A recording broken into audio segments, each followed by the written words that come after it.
បាទសួស្តីជំរាបសួរម៉ែបងប្អូនទាំងអស់គ្នាអ៊ំពូមីងយាយតាទាំងអស់ចាគឺខ្ញុំចេញវីដេអូនេះគឺខ្ញុំសូម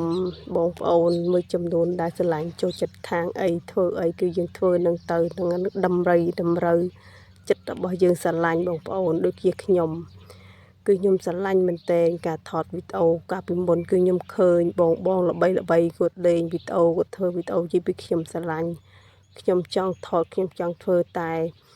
ពីមុនដឹងមិនបងប្អូនគឺខ្ញុំអៀនកាមេរ៉ាខ្លាចតែថតទៅផុសទៅគេថាយើងមិនស្អាតក៏ចេះតែផុសឲ្យគេមើលយើងវាអាក្រក់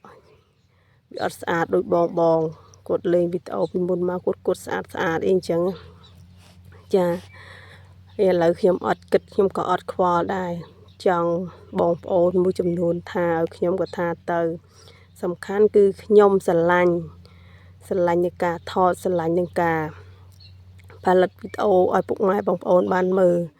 ពីមុនគឺខ្ញុំអ៊ីនកាមេរ៉ាមែនទែនបងប្អូនដែលខ្ញុំលើកតែទូរស័ព្ទឡើងមកគឺដឹងតែខ្លាចតែថតទៅផុសទៅបងប្អូនមួយចំនួនថាអាក្រក់ខ្ញុំខ្មៅខ្ញុំអីចេះចោះទៅគឺមានអារម្មណ៍ថាខ្មាស់ខ្លួនឯងចឹងលើកដៃកាន់ទូរស័ព្ទថតក៏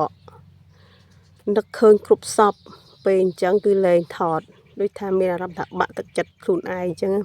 ហើយដូចជាសម្លមួយឆ្នាំងនឹងអញ្ចឹងបងប្អូនតែចិត្តយើងមិនចង់គឺស្លអត់បានឆ្ងាញ់អត់បានហូបពេញមាត់ទេតែសម្លមួយឆ្នាំងនេះគឺចិត្តចង់គឺដឹងតែហូបឆ្ងាញ់ធ្វើមកឆ្ងាញ់ទំនងគឺក្នុងខ្លួនយើងចង់ហូបតែម្ដងចាសម្លមួយឆ្នាំងនេះគឺមានន័យអត្ថន័យជ្រៅដែលយើងនឹកស្មានមិនដល់ថា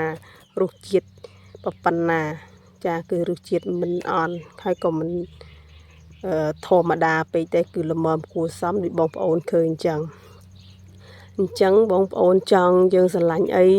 យើងធ្វើអីតម្រូវចិត្តខ្លួនយើងឲ្យខ្លួនយើងសប្បាយចិត្តអញ្ចឹងយើងធ្វើទៅកុំខ្វល់ពីសម្ដីបងប្អូនមួយចំនួនតែថាឲ្យយើងចាខ្ញុំធ្វើវីដេអូនេះ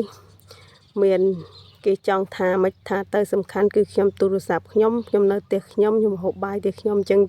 ខ្ញុំធ្វើអ្វីជាខ្លួនរបស់ខ្ញុំឲ្យខ្ញុំសប្បាយចិត្តកាលពីមុនខ្ញុំអត់ហ៊ានថតអត់ហ៊ានចេញតាម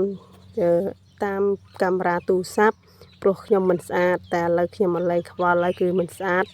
ក៏ខ្ញុំត្រូវតែផុសចេញវីដេអូចែកជូនបងប្អូនអ៊ំពូមីងមើលខ្ញុំវិញចាខ្ញុំធ្លាប់តែមើលបងប្អូនគាត់ផុសអញ្ចឹងគឺខ្ញុំធ្វើវីដេអូឲ្យបងប្អូន